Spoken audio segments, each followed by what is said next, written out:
যাক, আজকে একটু সময় বের করলাম পা হাতের যত্ন নেওয়ার জন্য। তো সকাল থেকে উঠে কত কাজ করেছি, কিন্তু ওই যে মনে মনে স্থির করে রেখেছিলাম যে আজকে পা হাতের যত্নটা নিতেই হবে। অনেক দিন ধরে ভাবছি আজ নেবো কাল নেবো, ঠিক হয়ে উঠছিল না। তার মধ্যে আবার তো ওই যে শরীরটা খারাপ হয়েছিল, ডাক্তারবাবু তো বলেই ছিল ঠান্ডা লাগানো যাবে না। তাই আজকে সময় করে পা হাতের যত্ন নিলাম। তো তার জন্য কী নিলাম বলুন তো?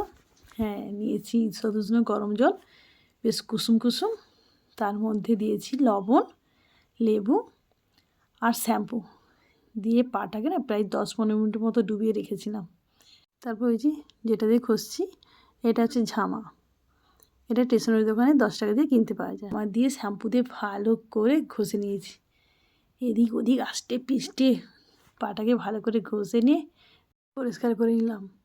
তারপর একটু শ্যাম্পু দিয়ে এই যে ব্যবহার করা যে ব্রাশগুলো থাকে না, বাড়তি যে ফেলে দেওয়া ব্রাশ, না ফেলে দিয়ে গুছিয়ে রাখবেন।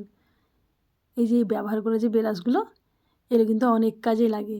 এই যে দেখুন, নেলগুলো কীরকমভাবে পরিষ্কার করে নিলাম।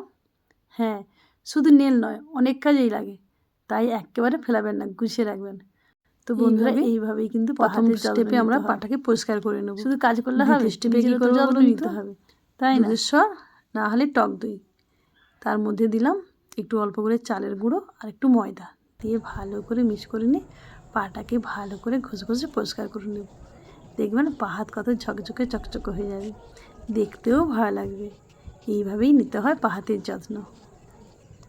শুধু মুখের যত্ন নিলে হবে না, পা হাতেরও যত্ন নিতে হবে সেমভাবে। তো এইভাবে পা হাতের যত্ন নিন। তো এখন তাই রাখছি, দেখাবেন নেক্সট ভিডিওতে। টাটা।